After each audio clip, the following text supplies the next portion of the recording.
Hoy es un día especial de conmemoración, es el Día del Trabajo. Nosotros vamos siempre a recordar el porqué de este día, la historia tiene que ver con un acto de represión que se llevó a cabo en Chicago, si no me falla la memoria, en 1886, un movimiento de los trabajadores para que se redujeran las horas de trabajo. Se empezó a plantear que debían ser 8 horas de trabajo. En ese entonces se trabajaban hasta 15, 16 horas. Y así inició un movimiento, hubo una confrontación después de una manifestación y se culpó a 8 dirigentes. Y de manera injusta fueron juzgados, 3 a muchos años de prisión y 5 condenados a la horca. Se demostró que eran inocentes. En la crónica en aquel entonces la hizo, entre otros, nada menos que José Martí, como periodista. Entonces, posteriormente continuó el movimiento y aunque los asesinatos de los dirigentes no fueron un 1 de mayo, los trabajadores decidieron que fuese el Día del Trabajo, el 1 de mayo, y se recuerda en todo el mundo. Como paradoja, no en Estados Unidos, porque los mismos que reprimieron a los trabajadores buscaron cambiar la fecha, pero en todo el mundo se recuerda el día 1 de mayo como el Día del Trabajo, el día dedicado a la lucha de los trabajadores. A mí me da mucho gusto, mucha satisfacción el poder informarles que el día de hoy ya aparece en el diario oficial de la Federación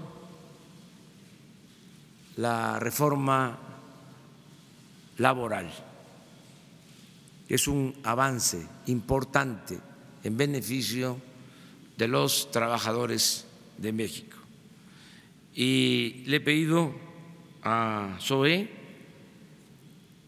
Robledo, subsecretario de Gobernación, que les explique cómo se llevaron a cabo estas reformas, porque no fue solo la reforma a una ley, se reformaron varias leyes para lograr esto que llamamos reforma laboral.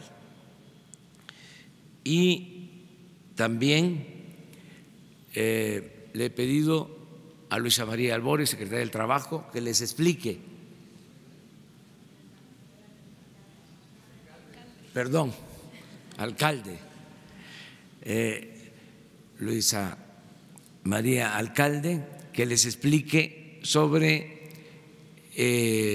la importancia que tienen estas reformas, estos cambios. Y quiero también informar que hemos tomado la decisión de iniciar los trabajos. Esta es una responsabilidad de la Secretaría del Trabajo, de Luisa María Alcalde. Vamos a iniciar las excavaciones para rescatar los cuerpos de los 65 mineros que quedaron enterrados en la mina de Pasta de Conchos desde el 2006. Es un acto de justicia y es un compromiso que hicimos desde hace algún tiempo. Aquí tengo el texto o un fragmento de lo que dije el 26 de enero del 2012 en Tepic, Nayarit. Dije, el gobierno dejará de ser por autoritarismo o por omisión el principal violador de los derechos humanos. Desde los primeros días del gobierno, y aquí doy respuesta sobre una petición, iniciaremos el rescate de los restos de los 65 mineros que aún yacen en el socavón de la mina de Pasta de Concho, para satisfacer el anhelo más entrañable de sus familias y reafirmar la vocación humanista de todos los mexicanos. Eso fue lo que dije el 26 de enero del 2012. Vamos a cumplir esto. Vamos a recurrir a los expertos, especialistas,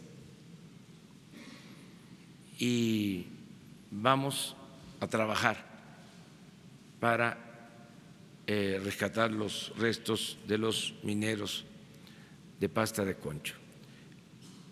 Esto es lo que puedo comentarles y les dejamos la palabra a Zoé y luego a Luisa María.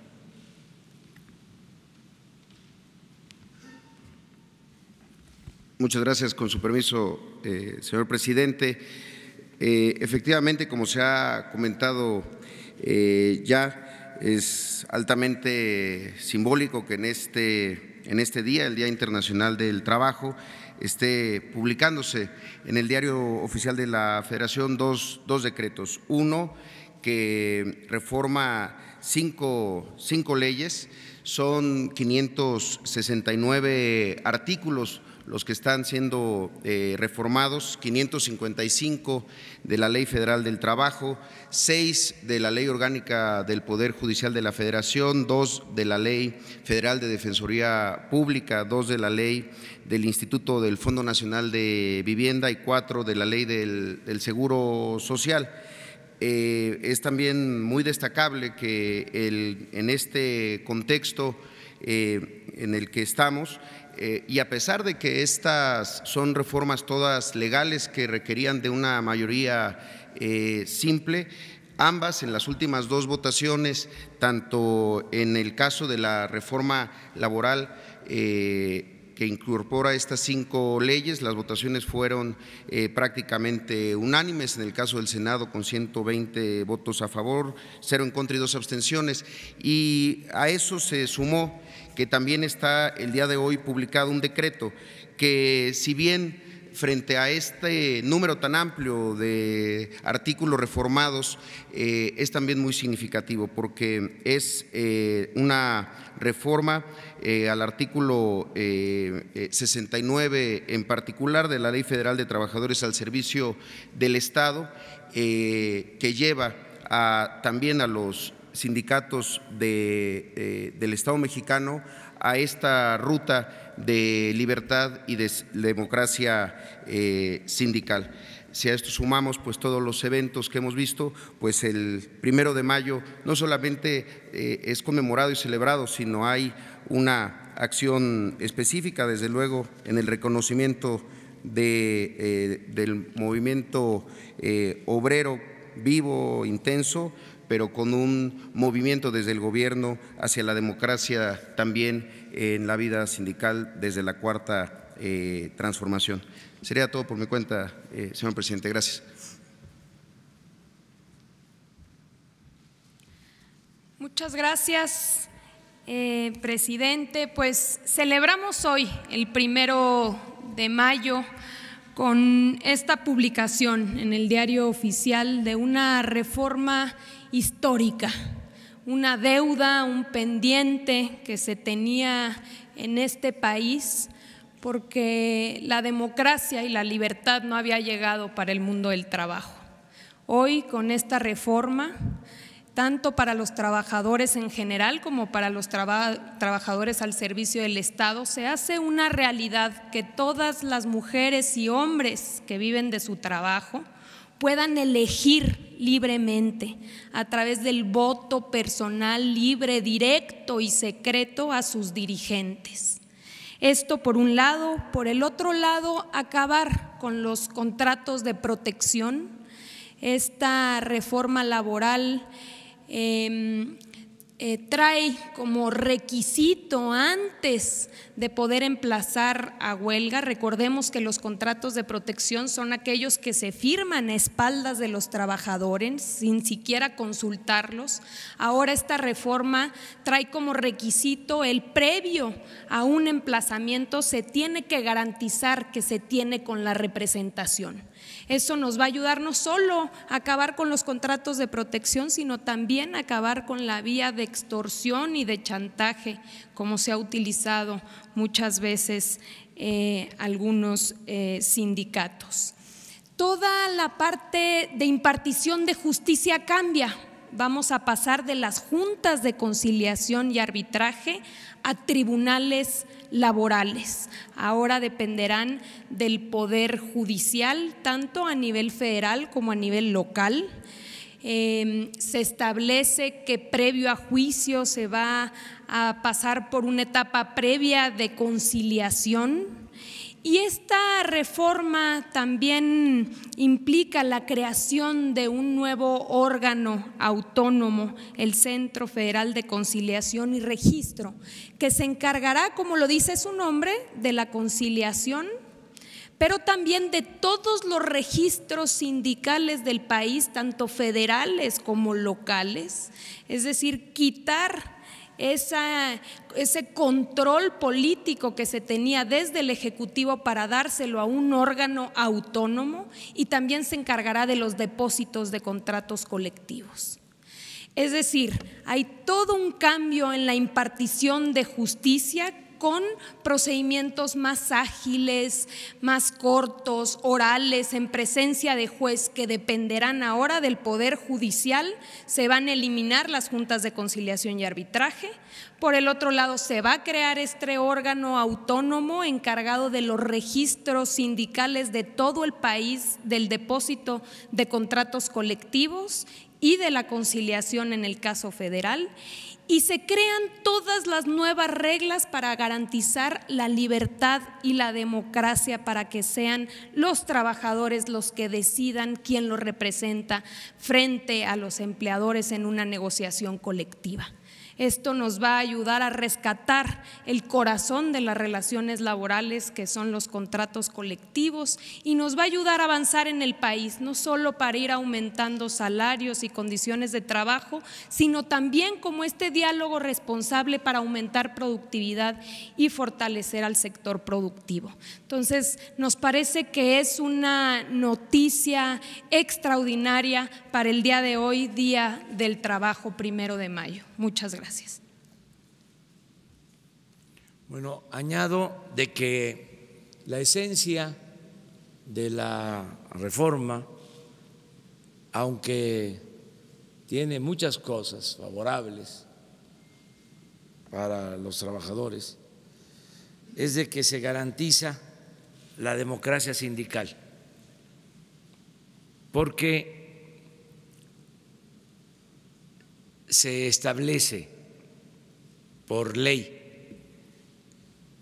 el que tienen que haber elecciones de dirigentes, y tienen que ser elecciones mediante voto directo, libre y secreto de los trabajadores. Esto es un avance importantísimo. Y primero se había aprobado para todos los trabajadores en general, sin incluir a los trabajadores al servicio del Estado. Y ya se logró también que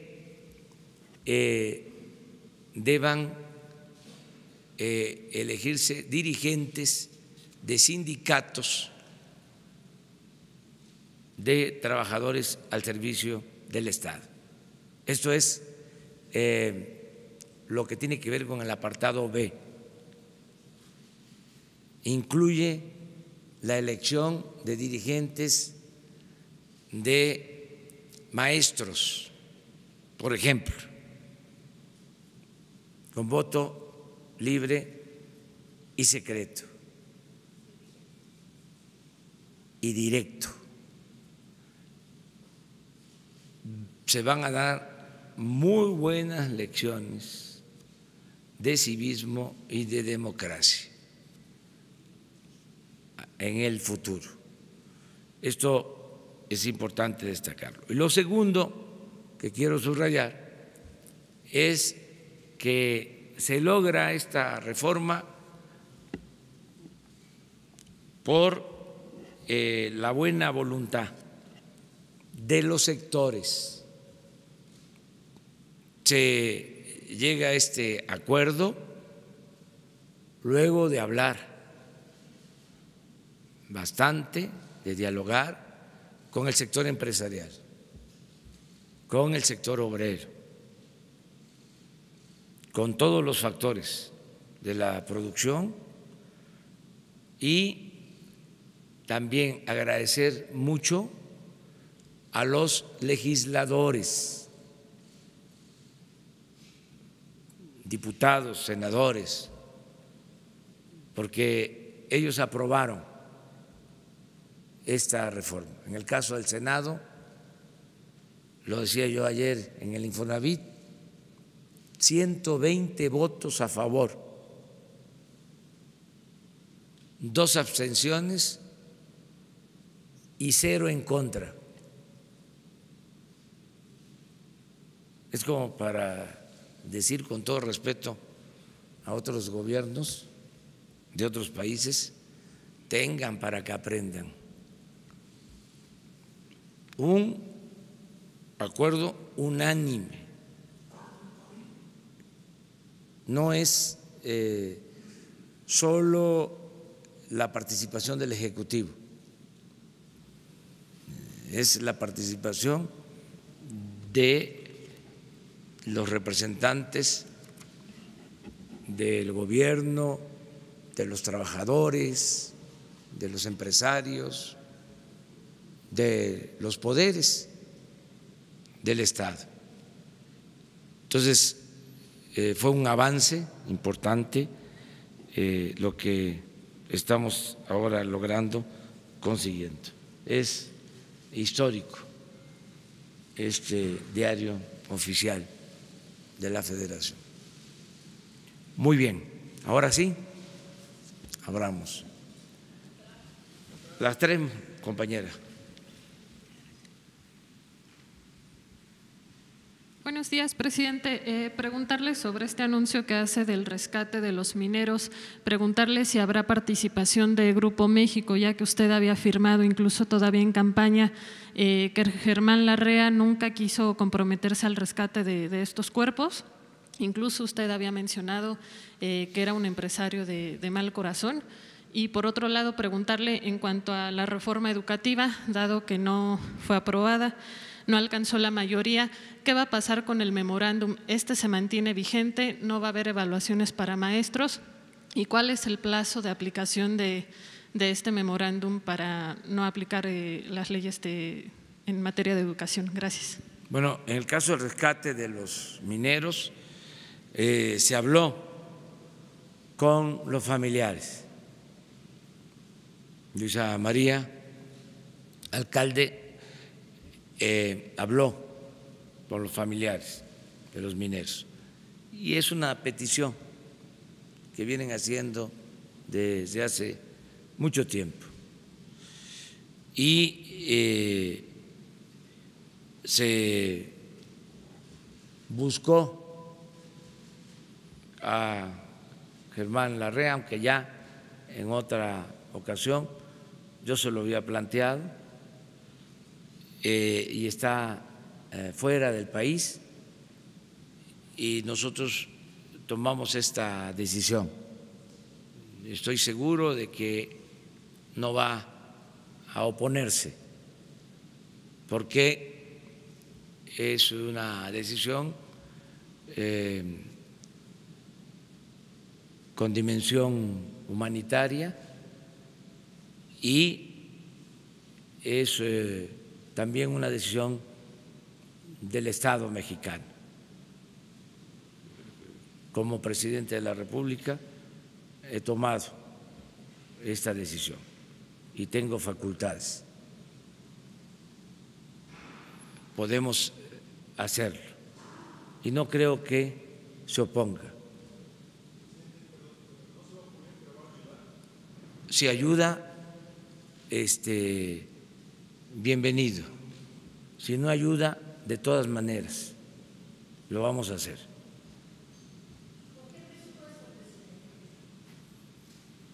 Tenemos presupuesto. Saben ustedes que la Secretaría que más presupuesto recibió este año fue la Secretaría del Trabajo. Se incrementó su presupuesto en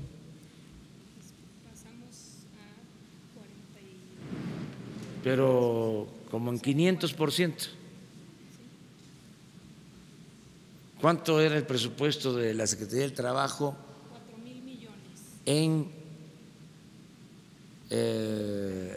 2018, 4,000 millones. ¿Cuánto es el presupuesto de la Secretaría del Trabajo este año? 40,000 millones. ¿Alcanza o no alcanza? ¿Hay o no hay? ¿Pero ya hay un estimado de cuánto podría llevar este rescate? Lo que se requiera. Vamos a eso. Ya los familiares tienen hasta dictámenes, han ido avanzando, ha sido su demanda principal.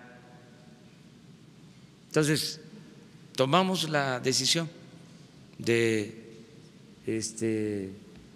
hacerlo nosotros. ¿Cuándo podría empezar? ¿En un mes? ¿En qué plazo estima que pueda iniciar el rescate? Ya a partir del anuncio, ya Luisa María va a empezar a trabajar con este propósito de que él veía que era difícil. Sin embargo, hay otras opiniones. Difícil en el sentido de que por la explosión, que era improbable encontrar los restos. Hay opiniones en otro sentido, de que sí es posible encontrar los restos, y vamos a intentar este trabajo, vamos a hacer este trabajo porque lo consideramos importante. ¿Van a encontrar los restos y cuánto tiempo tardaría? Vamos a esperar cuando tengamos más información, se les va a dar a conocer. Es un compromiso que hice y que quiero cumplir.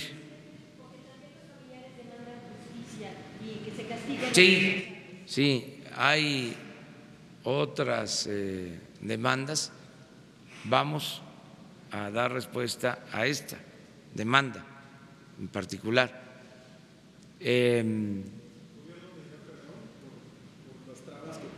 Sí, nosotros estamos dispuestos a pedir perdón en todo lo que se haya hecho y hubiese significado o haya significado una injusticia. No podemos nosotros dar la espalda a los dolores de la humanidad. Este es un gobierno humanista. Entonces, vamos a llevar a cabo esta acción. Pero me preguntaste otra cosa. Sí, sobre la reforma educativa, pues no se aprobó, los panistas incluso festejaron que no cayó, y cuál es, si se mantiene la vigencia del memorándum que había enviado. Bueno, primero que tengo información que va a regresar a la Cámara de Diputados y es muy probable que vuelva al Senado, y se tiene que hacer en un periodo extraordinario que espero, deseo se lleve a cabo lo más pronto posible. O sea, todavía no está decidido este asunto, está en proceso legislativo.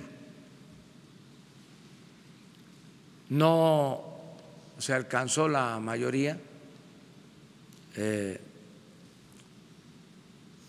que requiere la aprobación de la reforma en el Senado.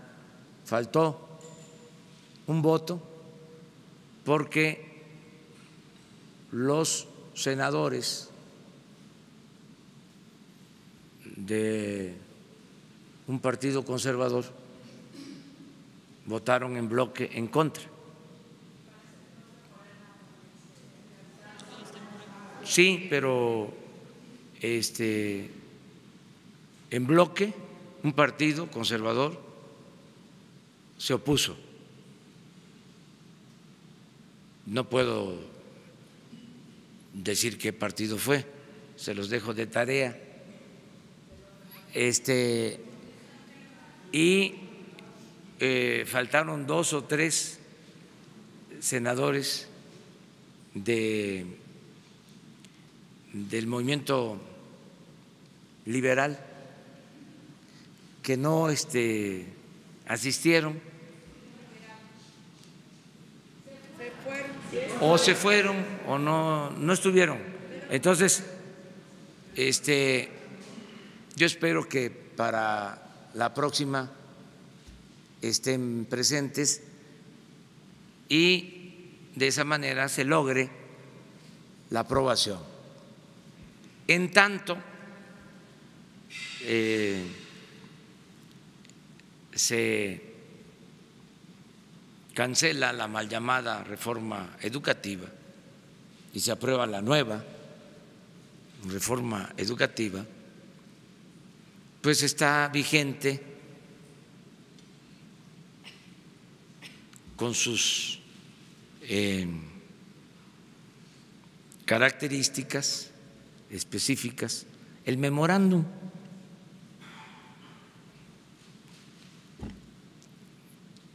Porque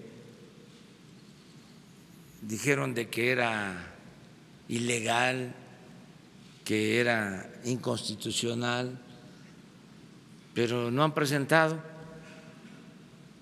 ninguna denuncia, porque no hay fundamento. Todo fue la propaganda, que desde luego también es válida.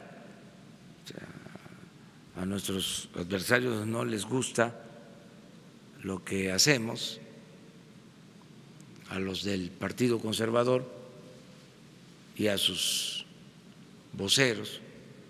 Entonces, critican, pero bueno, tienen todo su derecho de hacerlo. En suma, se va a reponer el procedimiento, como dirían los abogados, regresa a la Cámara de Diputados, que ya había aprobado la nueva reforma educativa, regresa,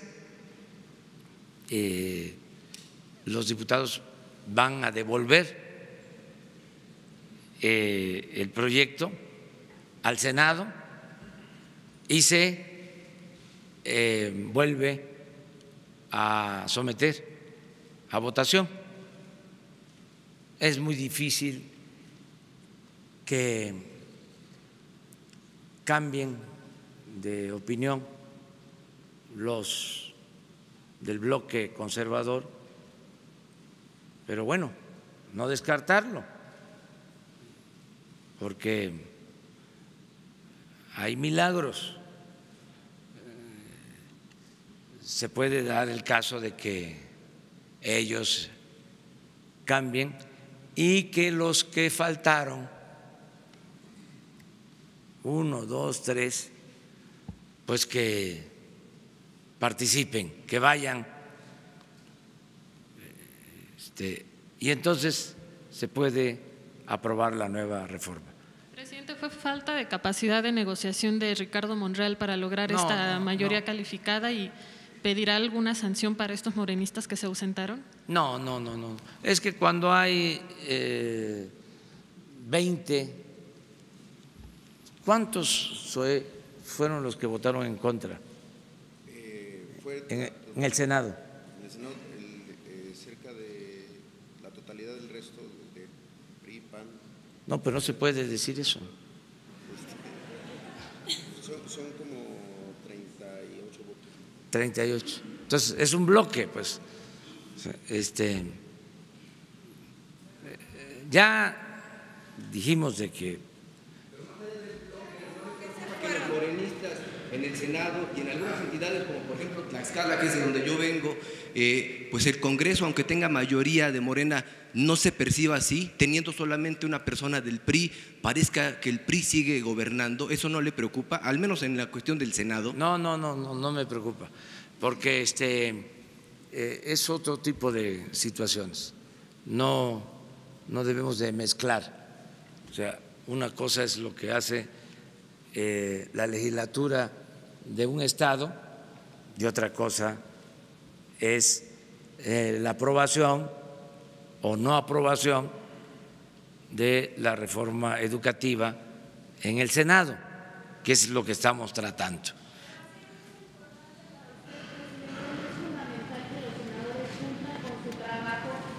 Sí, pero que cumplan con su trabajo, su responsabilidad y acudan, porque pues están siendo faltistas, como hemos visto a legisladores de otros partidos históricamente. Pues sí, van a cumplir.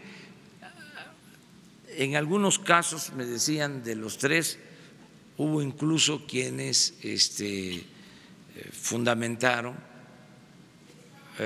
o hubo un caso en donde se fundamentó el por qué no iba a asistir, y en dos no hubo esta justificación. A veces se piensa, no estoy yo justificándolos, a veces se piensa de que no hace falta, que ya se da como un hecho de que se va a aprobar, como ya se había aprobado con margen suficiente en la Cámara de Diputados.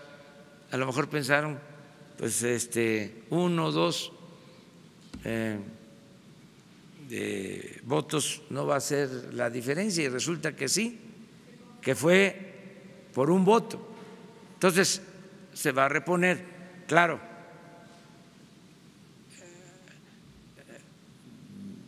Es también posible, ¿sí?, todo es posible, a veces hasta las piedras cambian de modo de parecer, que los que votaron en contra cambien, como también los que votaron a favor cambien de parecer. O sea, así es esto, es la democracia. Lo importante es que se va a reponer el procedimiento y que yo espero que en un extraordinario ya se define. De todas maneras, está el memorándum que reafirma, les guste o no les guste a los conservadores, el compromiso inalterable de cancelar la mal llamada reforma educativa, que fue una imposición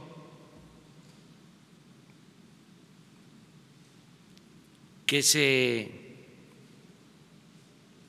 llevó a cabo desde el extranjero.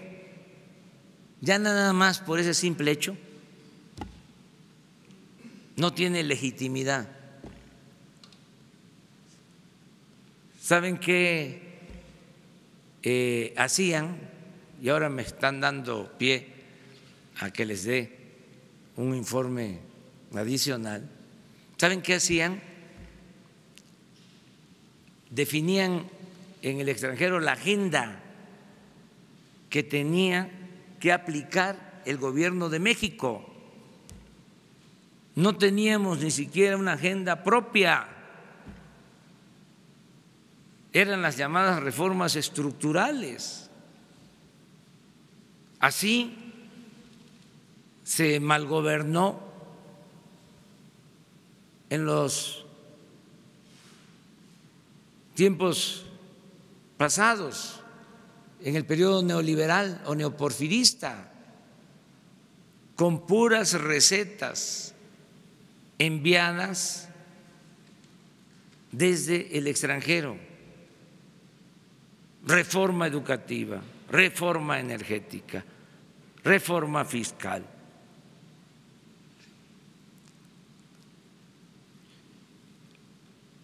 Eso se termina. Ya la agenda es nuestra y se apega a las necesidades de los mexicanos, no a los intereses de quienes nos veían como país de conquista y se dedicaron a saquearnos. Eso se acaba.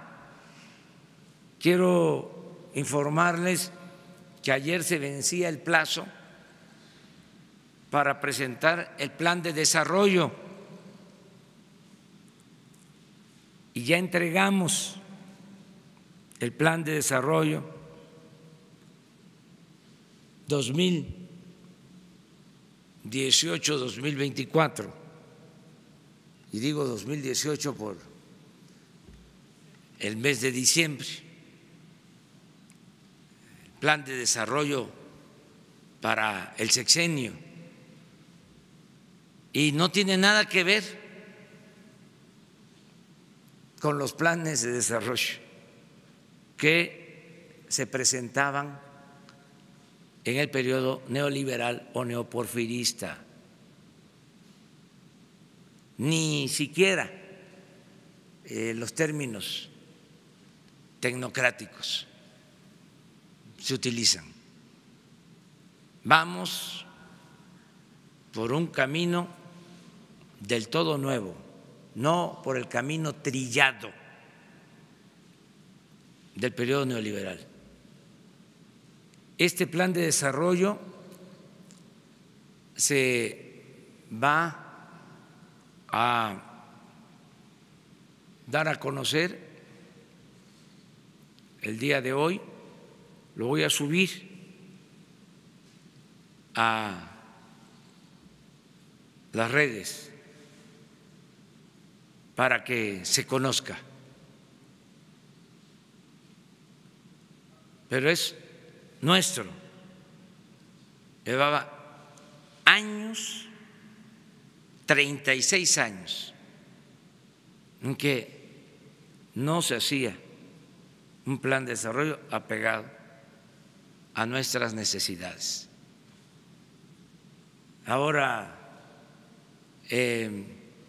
van a encontrar la palabra corrupción, que no aparecía en los planes de desarrollo de los periodos de gobiernos neoliberales. Aspiramos a que sea un plan de desarrollo como lo fue uno de los mejores planes de desarrollo, el plan liberal de 1906 que hicieron los magonistas, que les recomiendo releer o tener en cuenta. Para mí, el mejor plan que se ha hecho en la historia del país. Luego está el plan sexenal que se elaboró durante la campaña del general Lázaro Cárdenas, y esperemos que siga ese ejemplo y que no tenga nada que ver con la política neoliberal o neoporfirista, ni siquiera con los términos, ni siquiera con el lenguaje. Hay que terminar con eso. Y no es fácil, porque imagínense 36 años de predominio, de imposición de una política. A muchos le trabajaron la cabeza. Es un asunto mental.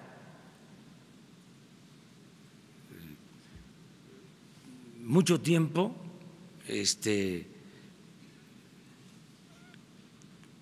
con un adoctrinamiento a favor de una política neoliberal. Quitar eso de la cabeza no va a ser fácil, pero la cuarta transformación significa también un cambio de mentalidad. Por eso hablamos de revolución de las conciencias. Hubiese sido muy fácil, pedirle a los técnicos hagan la consulta que nos solicita la ley y luego los mejores economistas, los mejores técnicos, los mejores especialistas en lo que ahora se llama pomposamente políticas públicas, presenten el plan de desarrollo, los profesionales, los expertos. Imagínense lo que iban a entregar, lo que íbamos a presentar. Lo mismo de siempre, Producto Interno Bruto, apreciación, depreciación y otras cosas por el estilo. Aquí vamos, cuando lean el documento, tratamos de el principal problema del país, la corrupción, cómo vamos a dar respuesta al problema de la inseguridad, de la violencia, qué es lo que importa a la gente, cómo se va a reactivar la economía, cómo se va a garantizar el bienestar de los mexicanos. Entonces, eso es el nuevo plan. Hoy ya se da a conocer, se pone a consideración de todos los mexicanos, y que haya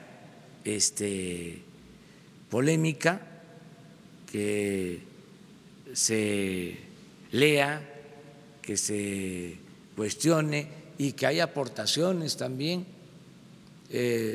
Son 65 cuartillas, tampoco es mucho,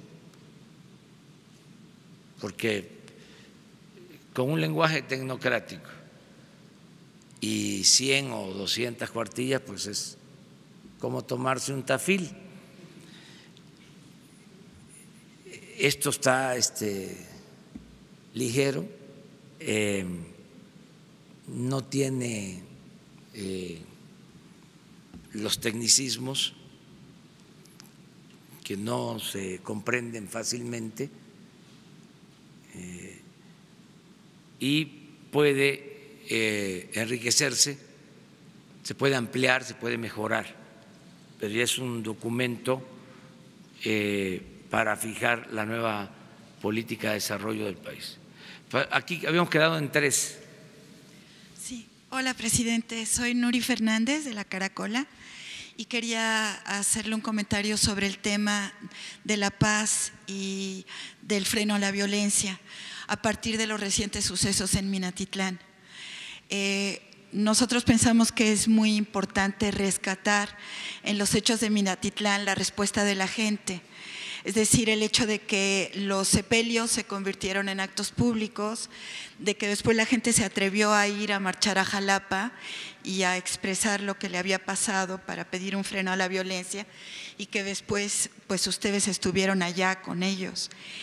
Y pues preguntarles si además de los programas sociales, además de la Guardia Nacional, además de las iniciativas de despenalización que creemos que son muy importantes, además de lo fundamental, terminar con la corrupción y acabar con el vínculo entre el crimen organizado y el Estado, que permitía el libre tránsito de todo tipo de drogas hacia Estados Unidos, preguntarle si no han considerado la posibilidad de convocar a una organización de base contra la violencia y por la paz, en los barrios, en las comunidades, en las colonias, comités contra la violencia y por la paz, sobre todo en los lugares pues donde las cosas están más graves.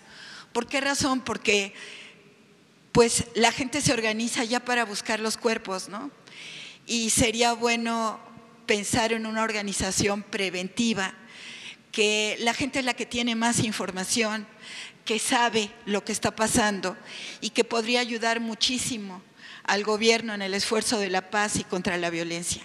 Entonces, esa es la pregunta. Gracias. Es muy buena la aportación y desde luego que nos están acompañando los ciudadanos en todo este proceso y lo vamos a seguir promoviendo porque tenemos que ir juntos, nos tienen que seguir ayudando los ciudadanos y la gente está dispuesta a eso. Es cosa de articular los esfuerzos, de buscar la forma en que participen los ciudadanos.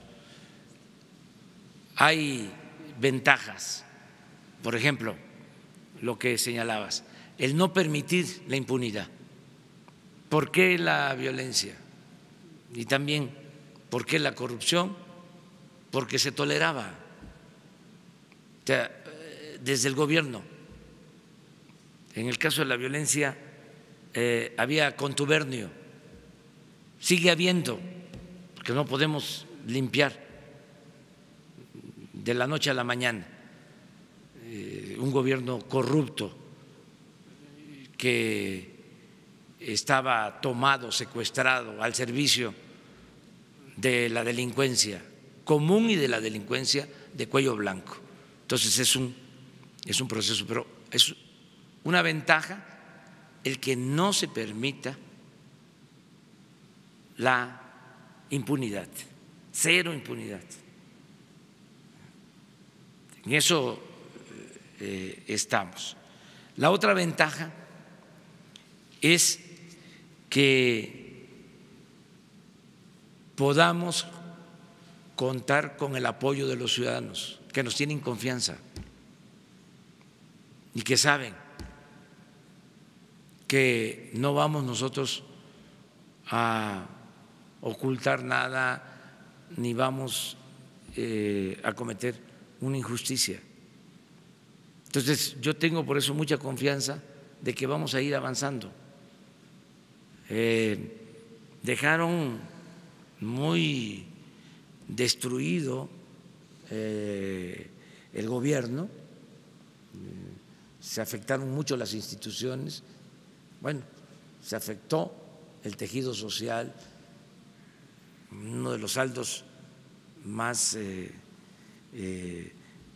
negativos, dañinos de la llamada política neoliberal o neoporfirista es la desintegración en las familias, porque se habla de que no hubo crecimiento, sí, pero no solo fue eso. Se habla de que creció la corrupción, sí, pero no solo fue eso. Creció la violencia, sí, pero no solo fue eso. Se desintegraron las familias, se afectó, para mí, la principal institución de seguridad social que tenemos los mexicanos, la familia. Entonces, tenemos que reconstruir desde abajo, entre todos, reconstruir lo que se ha dado en llamar el tejido social. Pero sí vamos a poder, si no hay impunidad. Y aprovecho para decirle a los que piensan que va a seguir lo mismo, no va a haber impunidad y la autoridad que proteja a delincuentes va a ser castigada. Ya se terminó lo de la impunidad.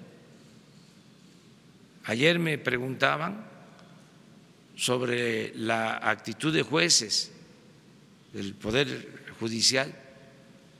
Estamos planteando que se haga una revisión, desde luego, con respeto a la autonomía del Poder Judicial, porque hay casos en donde se detienen a presuntos delincuentes y el mismo día salen, porque los jueces los dejan en libertad. En algunos casos argumentan de que están mal integradas las investigaciones, pero en otros casos es muy evidente de que no están cumpliendo con su deber. Entonces, esas cosas no se van a permitir, no se va a tolerar. Sí, y en ese mismo sentido, saber si pronto habrá un informe de la Comisión de la Verdad sobre Ayotzinapa, de cómo están avanzando las investigaciones, porque es precisamente de lo que… Sí, se va a informar. Yo espero que ya tengamos avances, pues deseo con toda mi alma saber dónde están los jóvenes de Ayotzinapa. Entonces, pero sí vamos a informar sobre eso. Falta la comunión. Gracias, presidente. Quería consultarle sobre varios temas en el asunto económico. De acuerdo con algunas calificadoras y especialistas, la economía registra un frenón en el primer trimestre de este año y entre otras causas atribuyen a los bloqueos que hubo en vías del tren, a la cancelación del aeropuerto de Texcoco, el cierre de los ductos y entonces al final en el primer trimestre de este año no se pudo conjurar la maldición de los arranques de sexenio de no tener un crecimiento como se estima. Conocer qué cifras tienen ustedes y qué piensan sobre este tema en particular. Y en ese mismo tema económico, también los reportes de cifras oficiales registran que existe un gasto menor al programado. Yo quiero saber si hay algún riesgo de subejercicio o es parte de los ajustes o de un incremento en las medidas de austeridad que está aplicando el gobierno. ¿Es eso o hay un riesgo real de subejercicio? Y por otro lado, preguntarle su opinión sobre las críticas que lanzó ayer el PRI en la Cámara de Diputados contra el proyecto de ley de austeridad que terminó por aprobarse, sobre todo por la acusación que hay sobre la decisión de dejar para uso discrecional del titular del Ejecutivo los ahorros que se consigan, es decir, que usted pueda a través de decretos decidir el destino de los recursos que se generen por los ahorros.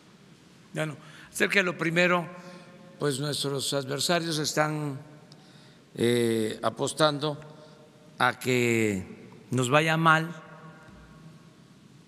y un día sí y el otro también están hablando de estancamiento económico, de que no está funcionando el gobierno.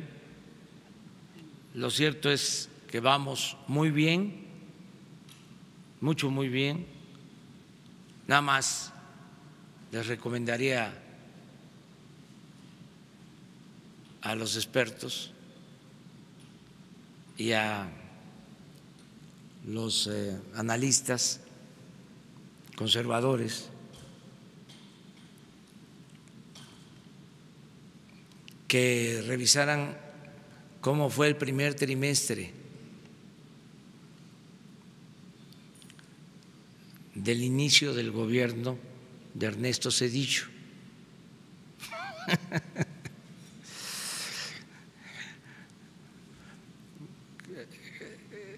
Claro que estoy poniendo algo extremo, ¿no? Pero como así se llevan, de vez en cuando puedo yo también darme ese lujo, esa licencia, ¿no? Nada más les recuerdo que en el primer trimestre del inicio del gobierno de Zedillo hubo un decrecimiento de -7.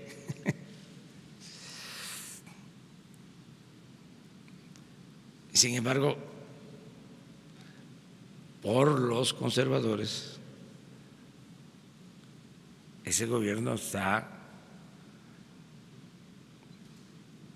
calificado como un buen gobierno.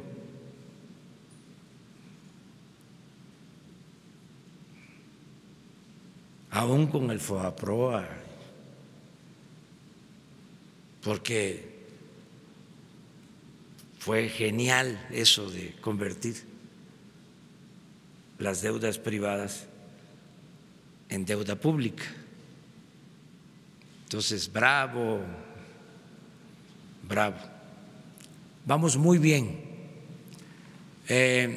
También no hay subejercicio, no existe subejercicio. Vamos de acuerdo a lo programado. Y sí hay austeridad. Y ahora que se aprobó la ley de austeridad en la Cámara de Diputados, falta todavía el Senado, ya esos principios básicos se van a retomar, aunque ya muchas acciones se están llevando a cabo. Pero, por ejemplo, en un memorándum yo había ordenado de que desaparecieran las direcciones adjuntas que creó Calderón, porque fueron muchas. No, exactamente. Y ahora que estamos haciendo la revisión, nos estamos encontrando de que algunos no hicieron caso. Entonces ya ven cómo somos de perseverantes. Pues vamos a hacer la revisión de nuevo, a estar recordando. Es lo que hablaba, es una mentalidad que va a llevar tiempo cambiar.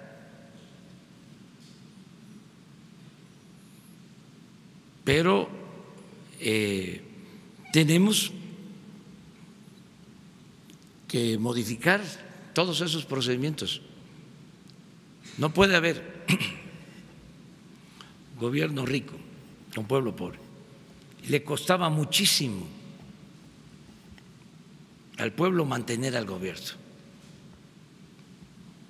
Entonces, austeridad republicana, juarista, por eso lo de la ley. Y lo que dice el partido que mencionó, pues habría que ver cómo se lleva a cabo la distribución. Nosotros consideramos que la mejor manera es que todo lo que se ahorre se le regrese a la gente, que sea para el bienestar del pueblo. Además, les recuerdo que todavía está pendiente la creación del instituto, que se va a llamar algo así como devolverle al pueblo lo robado, un poco lo que hacía Chucho el Roto, pero acá es lo robado por políticos corruptos o lo mal habido, que que obtiene la delincuencia, todo eso se va a devolver al pueblo. ¿Se acuerdan ustedes que una vez se hizo un decomiso de dólares de un chino mexicano que sacaron las, dirían en mi pueblo, tongas de dólares? ¿Sí? Y a ver, les pregunto a ustedes, vamos a hacer aquí una consulta, que levanten la mano los que saben a dónde fue a parar ese dinero. ¿Nadie? ¿Mande? A la Secretaría de Hacienda. A la Secretaría de Hacienda. Sí. Pero la mayoría no sabe. No solo ustedes, yo no sé exactamente. Me imagino que a la Secretaría de Hacienda, pero de ahí ya se pierde a la Policía Federal. Entonces lo que queremos es que, por ejemplo, en ese caso, ese dinero se entregue a las comunidades, a los pueblos, que se sepa. Ese partido pues tenía un procedimiento muy peculiar antes. Hacían bolsas, les llamaban moches, y se repartían el dinero del presupuesto. Entonces ya no hay moches, ahora es un procedimiento distinto, pero tienen derecho pues a expresarse. No porque cada 3 meses tenemos que informar. Yo creo que eso lo deben de saber si son legisladores.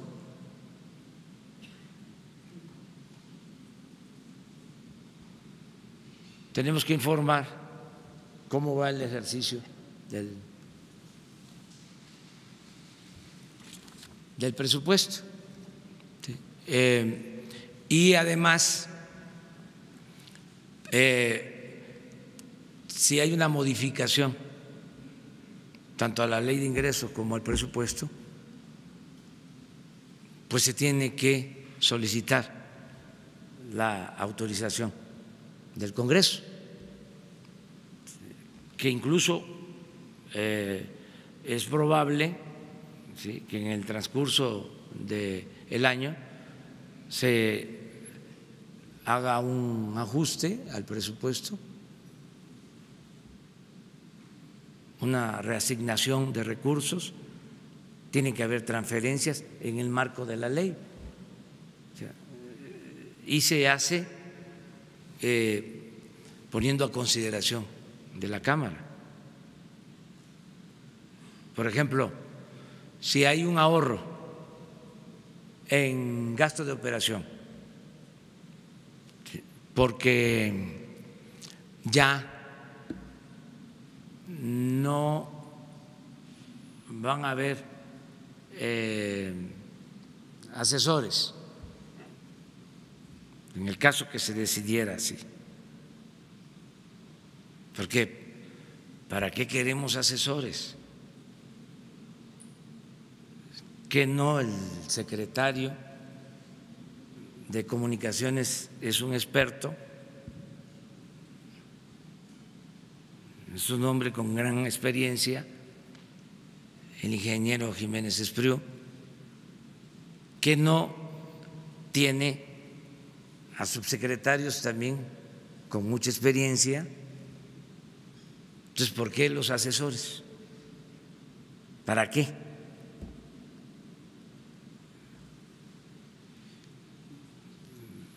O porque antes no había límite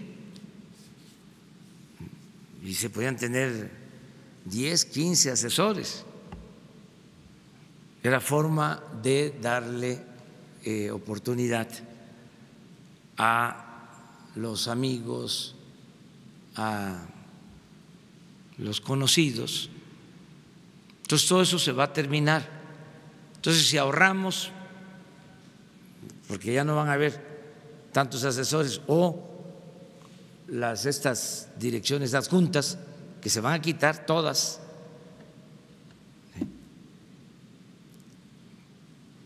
pues ahí va a haber ahorro. Ya no se van a comprar vehículos nuevos para funcionarios, ni va a haber renta. Entonces, toda esa bolsa, todo eso que se obtenga, se va a reasignar para dar más apoyos a personas con discapacidad, para darle suficiencia presupuestal al programa de adultos mayores, para que se pueda ampliar el programa Sembrando Vida. Pero eso lo tenemos que informar al Congreso. Es decir, hay esta reducción en gasto de operación, incluso en servicios generales, en nómina. Ayer estuve en el Infonavit, en el Consejo, y los felicité porque el anterior director del Infonavit, ya lo he dicho, pero es un ejemplo y no es nada personal, así eran las cosas antes. Ganaba 700,000 pesos mensuales y el actual va a ganar 100,000. Entonces, ahí hay un ahorro. Entonces, ese es el dinero, ¿sí?, que se va a utilizar para lo más necesario. Por ejemplo, en las prioridades que tenemos, que son 60 prioridades, la número 1 es tener recursos suficientes para identificar cuerpos de personas que no han sido identificadas, más de 20,000 cuerpos. Esa es la prioridad 1. Tenemos un presupuesto para eso, pero como es prioridad, si hace falta, para eso se usa ese dinero. Y así en muchas otras cosas. Desde luego vamos a estar informando constantemente.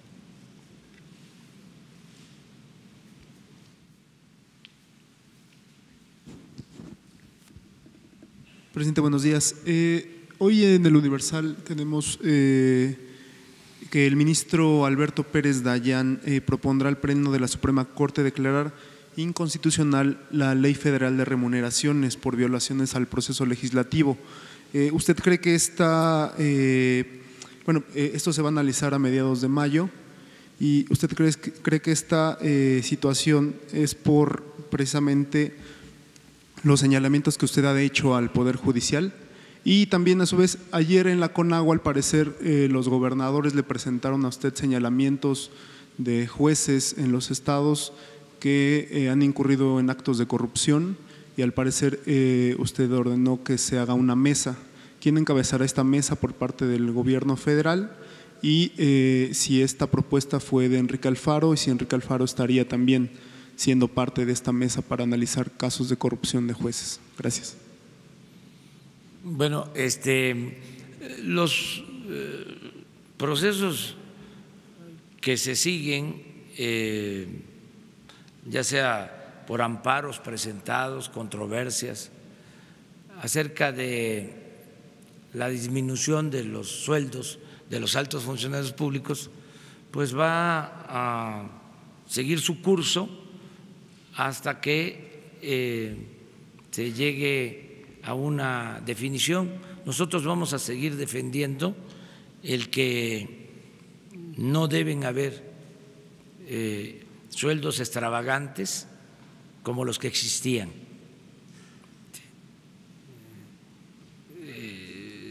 Recuerdo que los altos funcionarios públicos de México eran de los mejores pagados del mundo.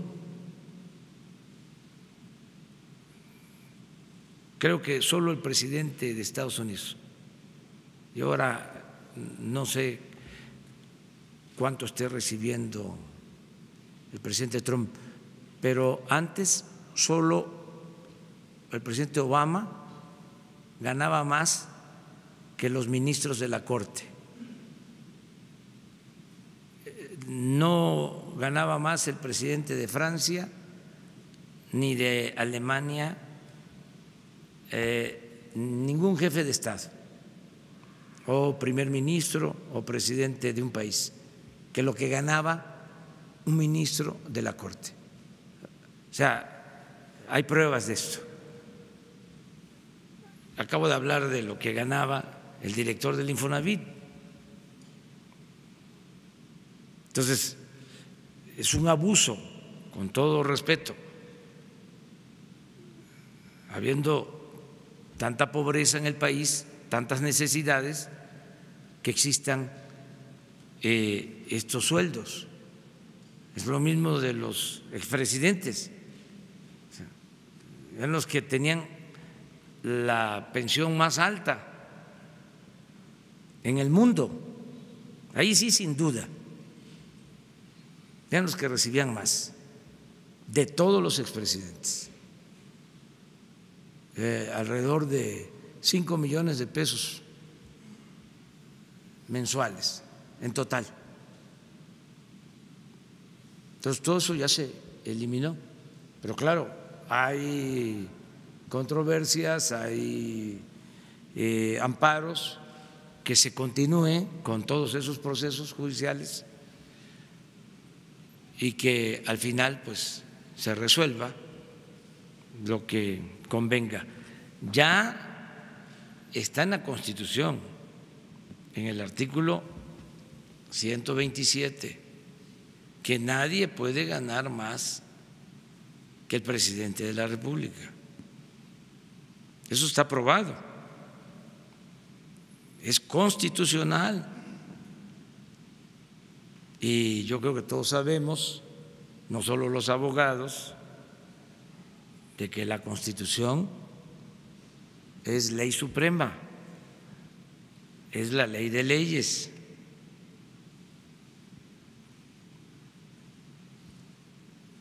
Bueno, acerca de lo otro sí se planteó ayer lo de esto que mencionaba,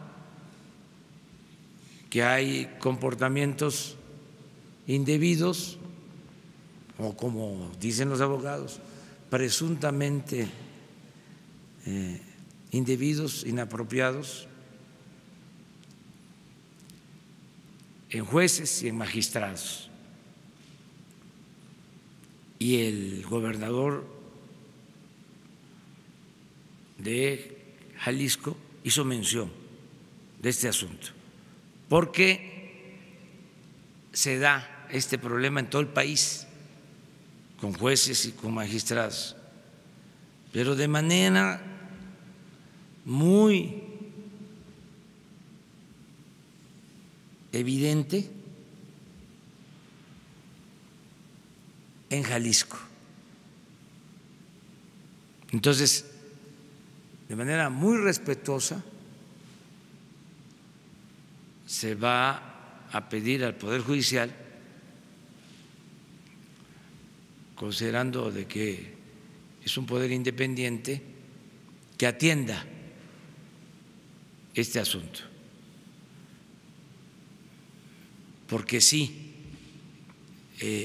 hay hechos muy reprobables.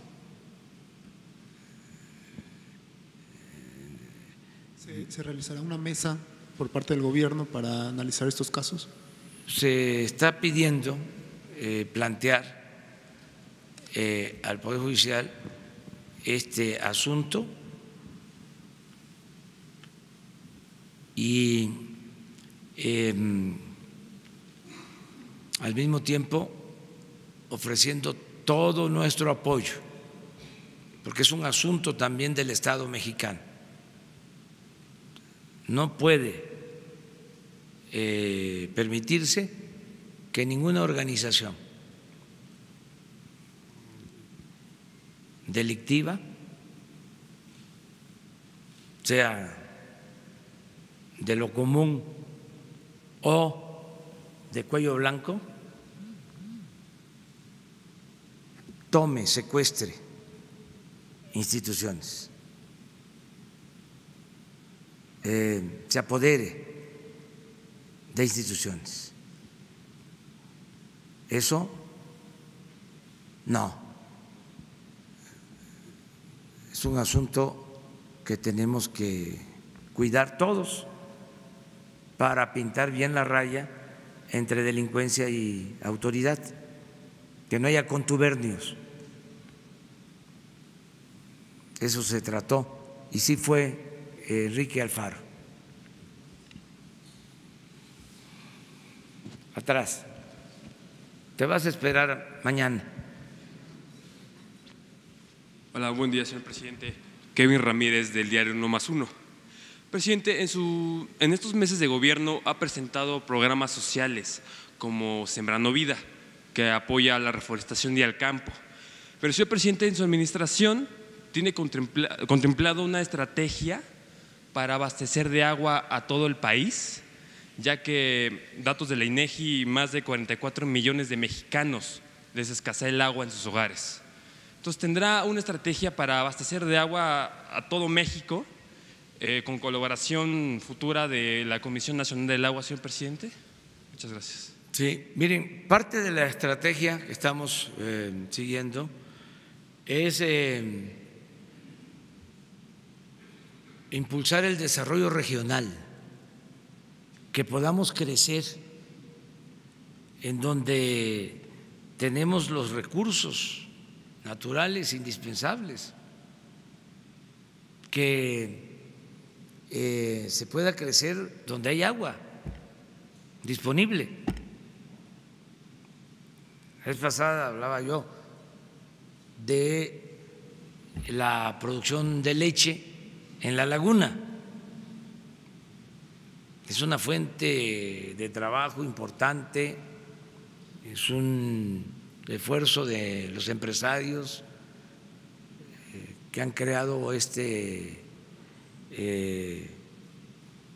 modelo productivo y que dan muchos beneficios, pero ya no se puede seguir creciendo en la laguna con cuencas lecheras, porque para producir la leche se requiere de la alfalfa y se requiere de mucha agua, y no hay agua suficiente en la laguna. Ya están afectados los mantos acuíferos y contaminados. Entonces, bueno, ¿por qué no las cuencas lecheras las desarrollamos donde hay agua?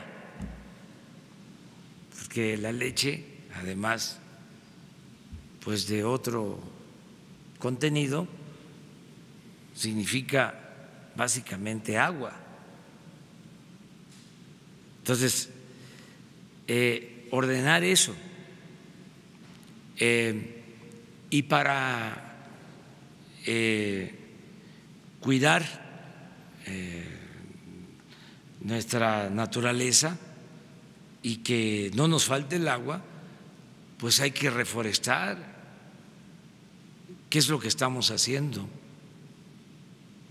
Sembrando árboles maderables en el sureste, y hay que hacerlo en todo el país, ¿sí?, para que no nos falte el agua, pero por eso se requiere también de la planeación.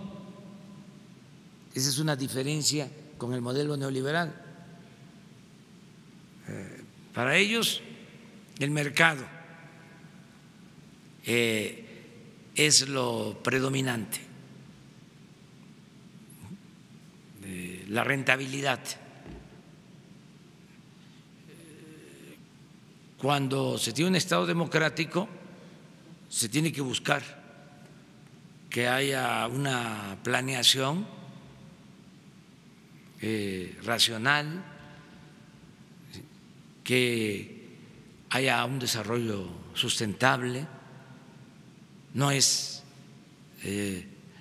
aquí vamos a poner una empresa o aquí va a haber una mina y lo importante es producir riqueza y además va a haber empleos. Sí, ¿y la naturaleza qué? El desarrollo sustentable es que se pueda crecer, pueda haber empleos, pero al mismo tiempo no se destruye, que no se destruya el territorio. Entonces, eso es lo que estamos haciendo para que no nos falte el agua. Y si desarrollamos todo el país de manera horizontal, no vamos a tener problema.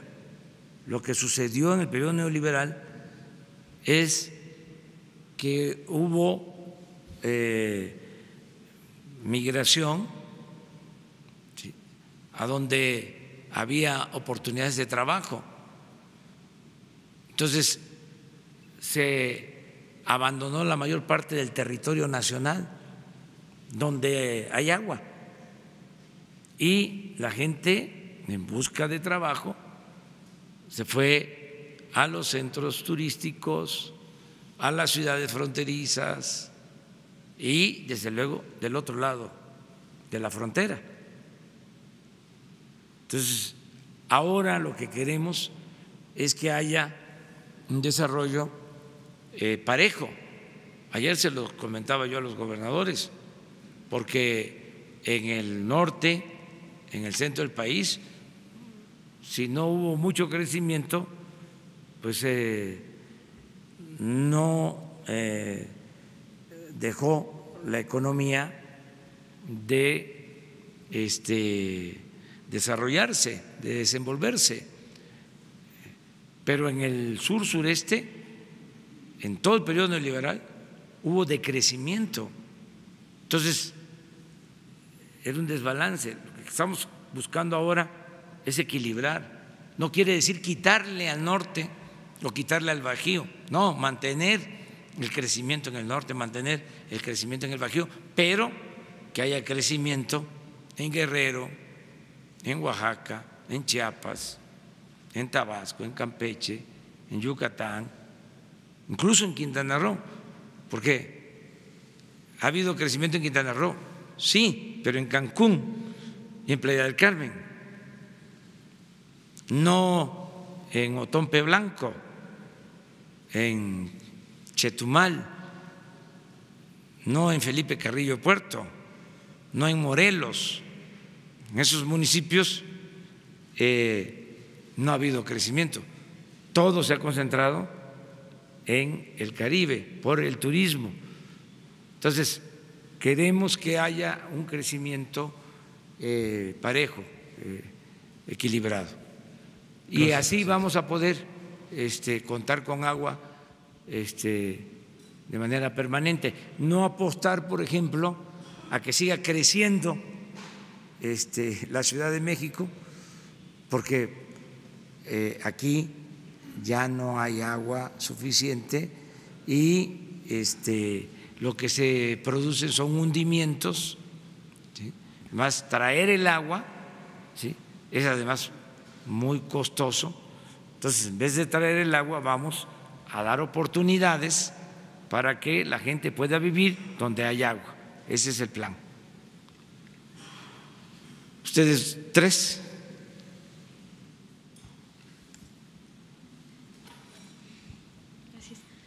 Buenos días, presidente y secretarios. Gabriela Jiménez del Sol de México. La Fonatur hoy hace públicas las bases de licitación para el Tren Maya. Preguntarle si, bueno, ahora que ya se están haciendo públicas estas bases, ya se realizó también una consulta pública en las comunidades para el tren y cuál fue el resultado de esta consulta, si fue un ejercicio similar al del tren transísmico y en Santa Lucía, y si nos pudiera dar pues los detalles si ya se cumplen con los requisitos para iniciar con el proceso. Gracias. Sí, se está siguiendo todo el procedimiento legal en todos los casos. Donde se necesite hacer la consulta se va a llevar a cabo. No tengo ahora el informe sobre lo del Tren Maya. Ahí les recuerdo que la mitad del trazo, la mitad de los 1.500 kilómetros del Tren Maya es la antigua vía del ferrocarril del sureste. Como dicen los especialistas, ya es una zona impactada, o sea, ya existe la vía. Hay 750 kilómetros de vías, desde Palenque hasta Valladolid, o sea, Palenque, Escárcega, Campeche, Yucatán y Valladolid. Para llegar a Cancún, por ejemplo, se necesitarían 200 kilómetros de una vía nueva, pero existe el derecho de vía de la carretera Mérida-Cancún, que es una concesión que tiene ICA, y ellos están dispuestos a permitir el uso del derecho de vía en la autopista. Pero es válido que se hayan lanzado las bases de la licitación cuando, bueno, por ejemplo, el pueblo de zapatista se ha opuesto y no se ha realizado la consulta, digamos, ¿es válido que se inicie el proceso sin la aprobación de los pueblos indígenas? Sí, sí, porque la mayoría de la gente de las comunidades indígenas apoyan este plan. Claro que existe la disidencia y debe de respetarse, pero en la democracia pues es la mayoría la que decide. Se respetan las minorías, pero es la opinión mayoritaria la que debe de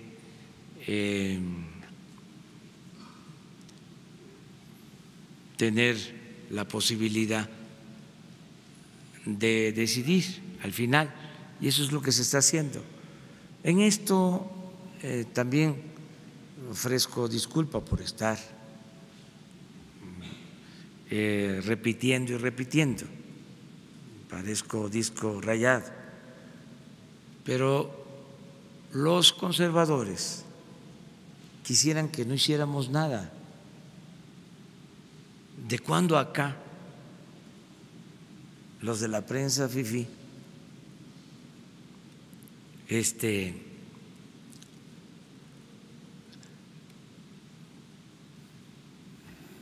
aparecen como ambientalistas? ¿Cuándo se opusieron, por ejemplo, al lago de Texcoco, a la construcción del aeropuerto del lago de Texcoco, que era la destrucción del lago Nabor Carrillo? ¿Leyeron ustedes reportajes en la prensa fifí en contra nada. Pero ahora que nosotros estamos gobernando y tenemos posturas distintas, que todo esto es, repito, legítimo, ¿sí? Pues entonces, a ver,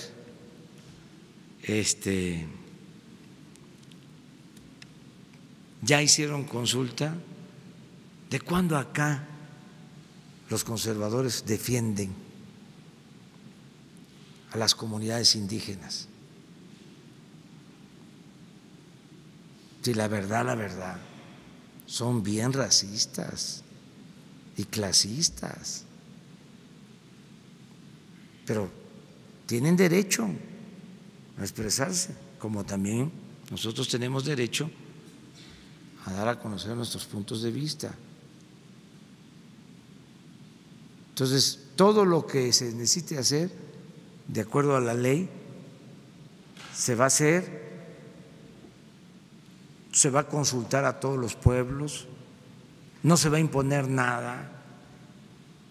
Somos juaristas, los conservadores no son juaristas, o sí son juaristas, los conservadores, los fifís. No. Hace poco recordaba yo que las mujeres fifís en los tiempos de la Reforma decían cuando iban al baño: voy al Juárez.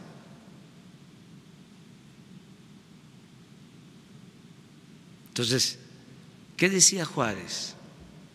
Nada por la fuerza, todo por la razón y el derecho. Y ahora estoy hablando hasta más despacio que de costumbre, que también eso les molesta, pero es fácil ahora con la nueva tecnología, si le suben de velocidad, me ayudan, ¿no? Sí, se puede. Además, ya con eso se resuelve. Gracias, presidente. Dos puntos. Si pudiera hablar un poco más sobre el caso de Jalisco y la presión que hay o contubernio, según sea el caso, de la criminalidad con los jueces. ¿Estamos hablando de organizaciones específicamente del crimen organizado o también son del Foro Común las que estarían, digamos, teniendo a su servicio a estos jueces?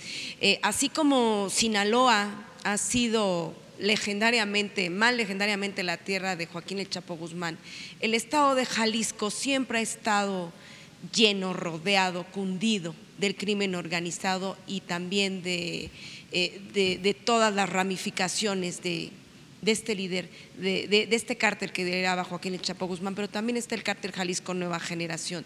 ¿Ya se apoderó también del Poder Judicial estas organizaciones o son diversas organizaciones las que están trabajando en este sentido? Son casos que se dan en todo el país, repito, pero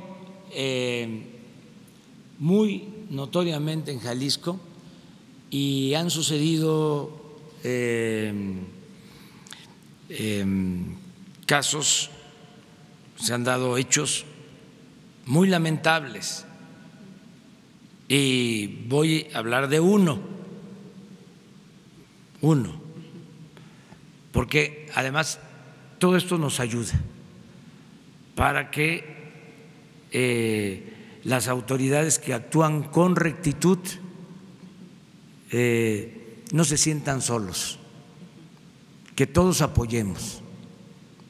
Hay cosas que no se pueden permitir. No nos podemos callar. Se dio un caso reciente donde se detuvo a un presunto delincuente, un juez lo liberó y ese delincuente asesinó a el policía que lo había detenido. O sea, lo sacaron de la cárcel y fue a justiciar al que lo había detenido. ¿Qué delito había cometido el?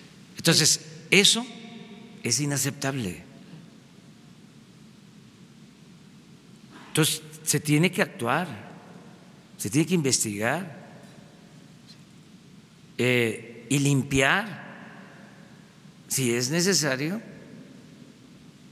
el Poder Judicial. Esto es un asunto del Estado, esto no podemos permitirlo bajo ninguna circunstancia. En el caso contrario, ¿hay funcionarios impartidores de justicia que hayan pedido custodia por el miedo, por ejemplo, en Jalisco? Porque no hay una situación de seguridad, pero todo eso lo podemos atender y resolver, pero no permitir de ninguna manera el contubernio. Esto es un caso extremo. Se planteó ayer y desde luego que lo tenemos que atender. Yo estoy seguro que todos vamos a ayudar, respetando la autonomía y la independencia del Poder Judicial. En otro cuestionamiento, presidente, hoy se cumplen pues ya 5 meses de su gobierno, del arranque del sexenio, y usted pues lo ha dicho tanto en campaña como ya en el ejercicio de gobierno, que se va a someter a la revocación de mandato, al escrutinio público, va a ser evaluado, ¿no? En términos muy claros, muy puntuales. ¿Cómo va a evaluar al gabinete? ¿En función de qué? ¿Cuenta ya con un mecanismo? ¿Lo está diseñando? Porque bueno, por ejemplo, hemos visto diferentes episodios en donde, pues no sé, en etapas, no sé, de plena cuaresma, por decirlo así, querían resucitar la tenencia, ¿no? Más recientemente esta cuestión de la licitación de los libros de texto y el vínculo del compadrazgo. ¿Qué hizo el gabinete en este sentido? ¿Lo hacen a veces por quedar bien con usted? ¿Cómo los va a evaluar? ¿Usted va a ser evaluado por la ciudadanía todo el tiempo? Muy bien, me están ayudando mucho, es muy buen equipo y se está llevando a cabo una evaluación que hacemos conjuntamente. Se han establecido las prioridades, más de 60, y como en escuela, NA no acreditado, S suficiente, B buena y MB muy buena. ¿Y hasta ahorita cómo va la tabla de calificaciones? Quienes tienen MB. ¿Cómo cuántos? ¿O NA o A? En general, muy bien. Hay apoyo, hay respaldo, pero tenemos que mejorar. Nosotros no podemos fallar. Como me lo dijo un joven cuando se aparejó el día que iba yo trasladándome a la toma de posición, que me alcanzó en la bicicleta: tú no tienes derecho a fallar. Y así es, no tenemos derecho a fallar. No podemos actuar con ineficiencia. Tenemos que entregarnos por completo a la causa pública. ¿Hay alguno rezagado en esa tabla? No todos, pero tenemos que aplicarnos más todavía y estarlo recordando, porque existe esa mala costumbre, ¿no? Es decir, ya llegamos, tenemos cargo. No, no son cargos, son encargos. No, ya llegamos y ahora, a ver, ¿sí? me voy a rodear de achichincles, con todo respeto, de lambiscones, ¿no?, de alcahuetes, me van a abrir la puerta, me van a estar ahí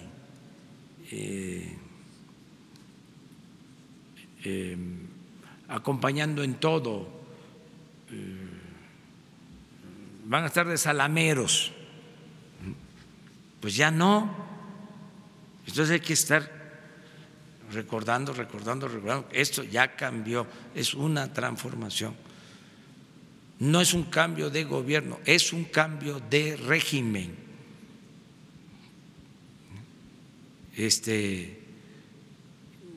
Hasta si voy a la casa de ustedes, tengo que venir viendo por el espejo de que no vengan detrás de mí y de que no haya guardias y que no anden armados. Y no es fácil, o sea, porque es toda una subcultura, que no le voy a llamar cultura a eso. Sí, son conductas. Entonces, todo eso tiene que ir cambiando y está, repite. Y lo otro es estar señalando de que hay un objetivo superior, la transformación,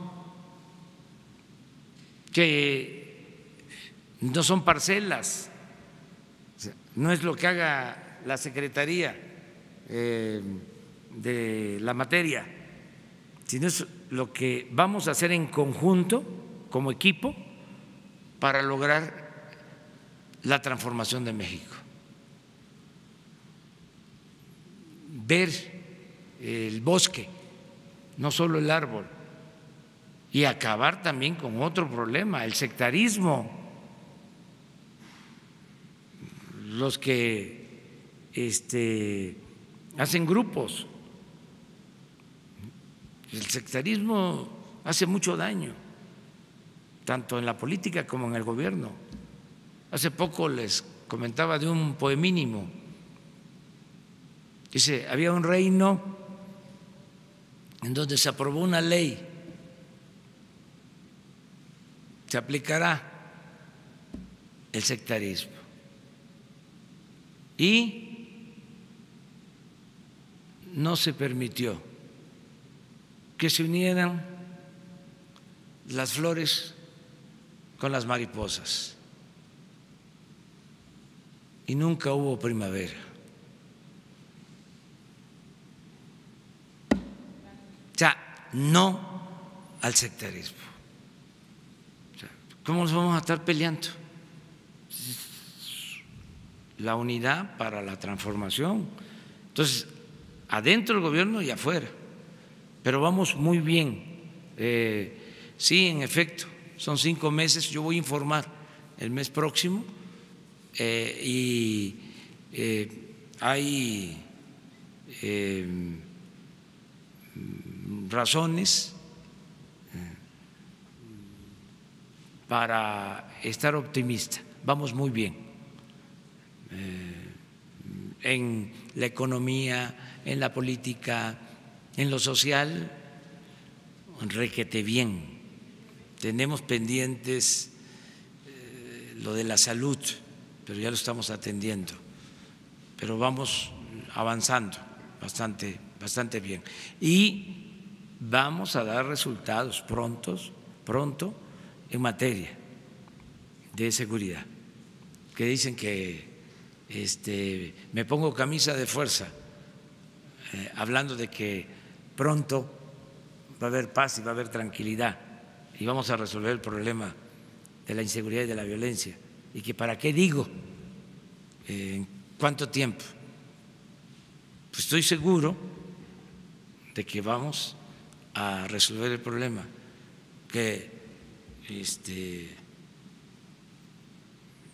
tenemos los elementos. La gente nos tiene confianza, nos está apoyando, que planteaba aquí Nuri, quieren participar los ciudadanos, ayudarnos, todos quieren ayudar en general, y se está atendiendo a la gente humilde, a la gente pobre, se está atendiendo a los jóvenes. La semana próxima les vamos a dar un informe del programa Jóvenes Construyendo el Futuro. Es extraordinario lo que está sucediendo, porque son miles de jóvenes ya trabajando como aprendices, que tienen ya opción, que tienen alternativa, que no había alternativa para los jóvenes. Lo único que hicieron fue etiquetarlos como ninis y nunca los atendieron. Ahora es distinto. La semana próxima les vamos a presentar el informe. Miles de jóvenes trabajando en talleres, en empresas, en comercios, capacitándose para el trabajo. Entonces, vamos bien. Muchas gracias. Nos vemos mañana. Pendiente. Anda. Muchas gracias, señor presidente. Carlos Montesinos de la Hoguera. Buen día, secretaria, subsecretario.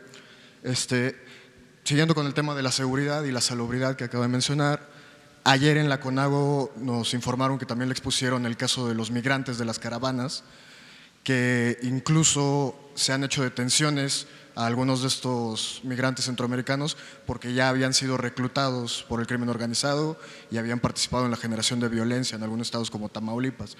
Además de que también se han visto involucrados en brotes de enfermedades como me parece que dijo el gobernador Cabeza de Vaca, cólera en Tabasco y viruela en Veracruz. Entonces, primero, ¿qué información tiene usted al respecto de estos dos temas?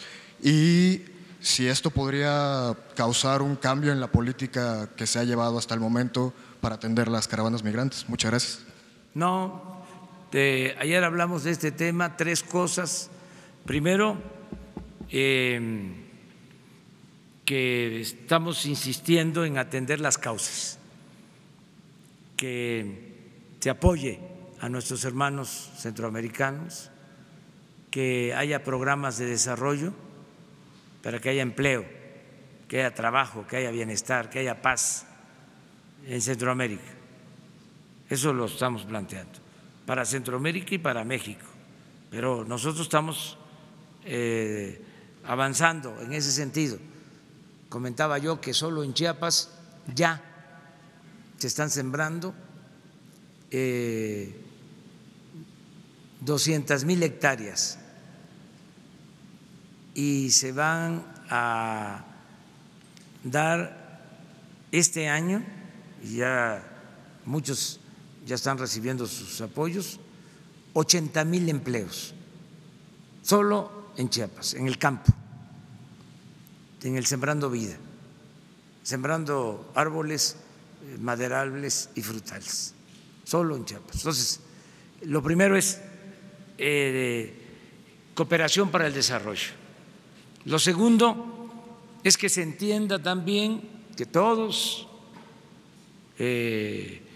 estemos conscientes de que hay un proceso electoral en Estados Unidos,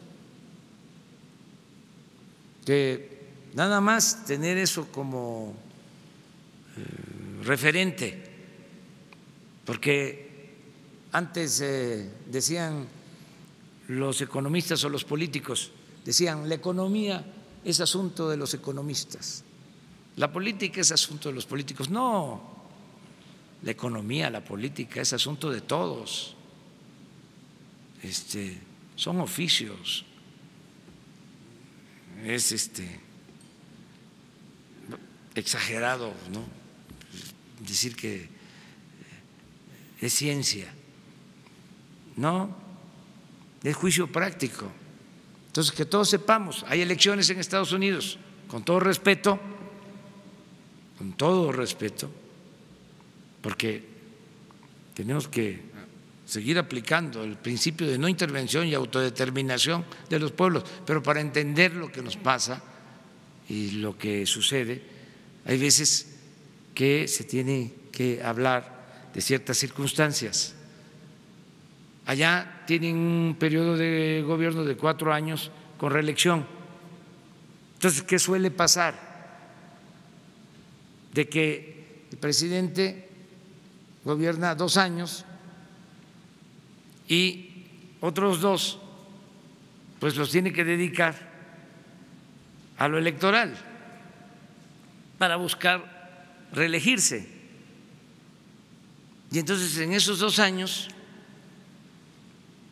pues como en cualquier campaña de cualquier parte del mundo, pues se utilizan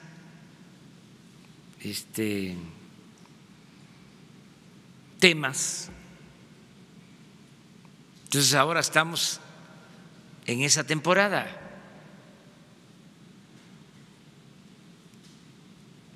Entonces vamos a ver esto con tranquilidad, porque hay acusaciones cruzadas, porque los partidos se acusan mutuamente.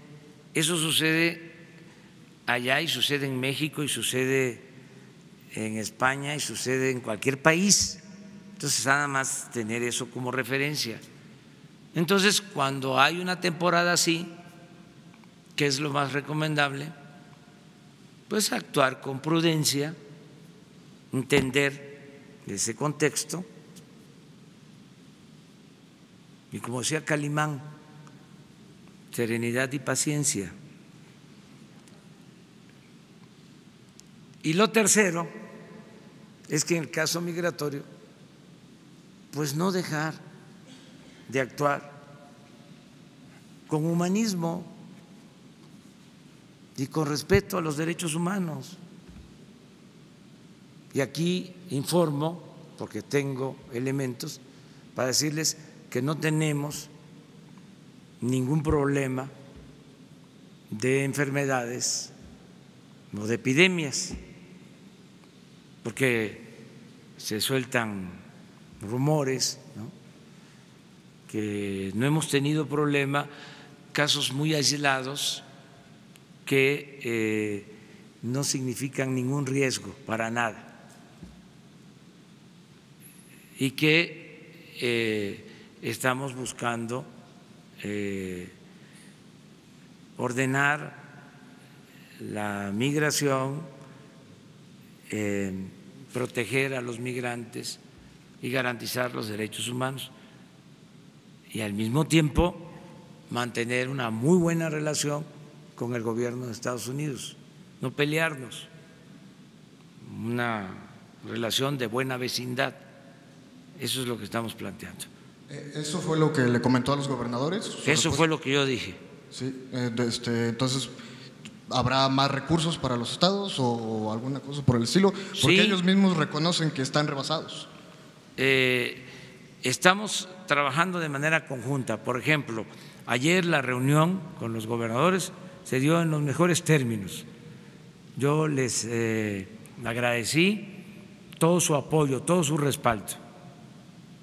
Estamos trabajando en unidad con todos los gobernadores. No hay diferencias mayores.